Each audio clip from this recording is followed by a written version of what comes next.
my wife and I and our daughter, we don't really pay attention to what's going on with Mr. Sidhu because it's his business now. But this latest reaction, obviously, for us, we're not going to change our point of view. Our point of view is that we just want him to leave. We just want him to go away. It may sound simple in that, but it's not simple. It's do we go to Calgary for a weekend? Do we go shopping in Calgary? No. What if we run into Mr. Sidhu? It's all those things that happen. What if he's on parole and he's allowed to come down to our house and Leopards and knock on our door and say, I am sorry? Well, we don't really care if you're sorry or not. Part of our understanding is that you are going to be deported. And so the deportation is part of the sentencing. Now there's been some adjustments to that as we've learned through the process, and we're okay with that. We don't expect Mr. Sidhu to rot in jail, and never was our intention.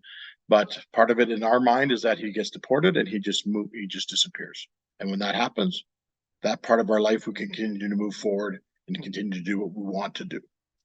It's never closure. It's just a part of the process of whatever closure actually means. It's part of our lives moving forward.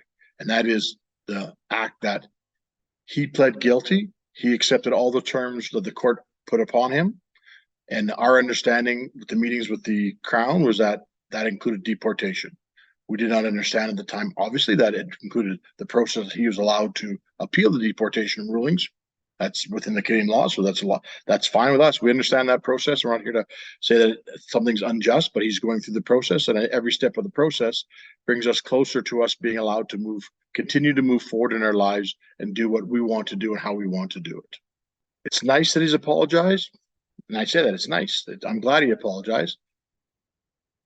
That's it. He apologized. Okay, what do you want? It's not what you want. It's what does he want us to do?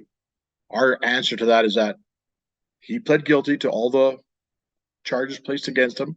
He was sentenced, and part of the sentencing is that as we understand it, the Boulet family, is that he was going to be deported. He has the right to appeal those deportation rulings, and he's doing so. We wish him luck in his deportation ruling hearings, and we're very happy that he was denied another step in the process.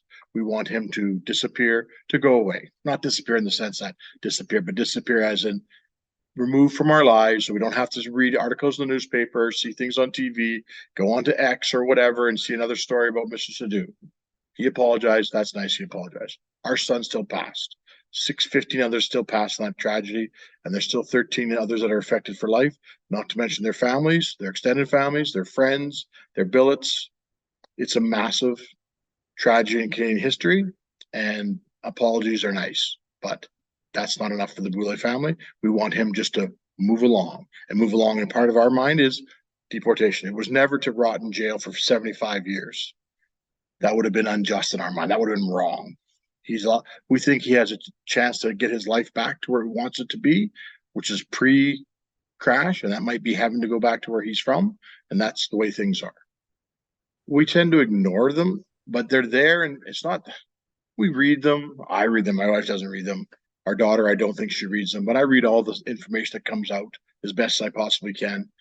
And it's not so much reading the article or reading his position or reading what the media may or may not say about him, right? It's all about, and the media has been very good to our family. So we're not saying that he shouldn't be allowed to talk to me. That's not what I'm saying at all. It's just that when I go to the grocery store or I go to see friends or just go someplace, people come up and they say, oh, do you have an opinion on this? Or what do you think? I'm like, I don't really know you, or you're my best friend and you know my opinion, so let's not talk about it. It's just something that our family doesn't want to talk about, and we don't talk about it. And 100% honesty, Dane, is that he's not we don't ever really think about him. We think about our son, the tragedy, the other families. That's what we think about. We also think about organ donation and how can we make the world a better place by promoting organ donation. We think that's what we think about, and that's what we do. So when he does come up, like his name pops up and becomes a story for people to talk about, to us, it feels like it's holding us back from us moving forward into how we want to live our lives. We're being held back once again by not just the fact of the trash and that Logan's no longer with us.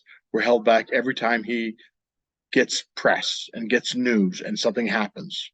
Well, our opinion is that's nice. You're supposed to be going away, and going away means just going away. It might seem selfish on our part, and I don't hope it doesn't, but it's really the reality that we live in every day and every night. I mean, the last couple nights, I've had a really hard time sleeping, and I don't know why. I just toss and turn and turn and toss, and I should have slept really, really well. And last night, particularly, Logan just kept in my mind over and over and over, and I didn't know why. It was just there. Then this morning, I just doing my thing, and I just checked X as I'm out to go to my doctor's appointment, and there it was. It's like, oh, that's why I was upset and restless, because another Sidhu issue is in the forefront, and I have no problem talking to the media about it whatsoever. Well, first off, Dane, it's never moving on. Moving on to us is you're forgetting. It's moving forward. It helps us move forward. And that process of moving forward is small victories, small positive things that happen in your life. And this would be a small positive thing, a large one. That would be that he's now not going to be in the Canadian media. Might every once in a while, but it's not going to be a hanging over our head. Well, what if he wins this case? What if he gets to win this case? Then what? What about that? Was it all a sham about him pleading guilty? Did he just plead guilty because he wanted to go through the back door and stay in Canada or remain where he's at? Is that what it was? Like, we don't really know. So all these things come into what we do and what we think all the time. And by trying to eliminate this part of our thinking, it allows us to focus on what we want to do to move forward. And that is to be a family, to stay together, to be with our friends, to be with relatives, and just do things we want to do, not having to worry about that part of our lives popping up again. Logan's with us every step, every day, every moment that we move. Logan's there, and that's a good thing. And he's there with many of our very good friends and our family, of course. He's there. We don't need to have Logan shattered by more news about Mr. Sidhu trying to circumvent, go around, however you want to say it, the process of Canadian justice.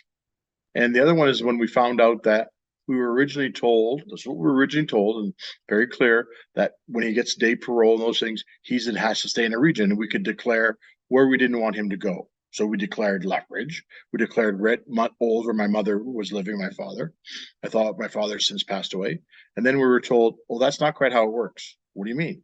Well, no, you can't really declare areas you can't go, because once he's on full parole, he's a Canadian. He can do what he wants. Oh, well, that's not what you told us. So as the saga continues and we're trying to move forward, the rules, there's no more, not the rules are changing. We're learning more. They're telling us more. Whoever they are, I would have to say officials within the federal government are telling us more. And so the more we learn, the more we say, no, we just want him to disappear. Just want him to go away. We don't want to have him have the ability to go to our front door and knock on our door and say, I'd like to talk to you. I'd like to apologize for the act of not paying attention and the passing of your son. But we don't want that to happen. We think that's our right to say, no, we don't want that. So our way to have that not happen is follow through the original thing we were told, that he'd be deported.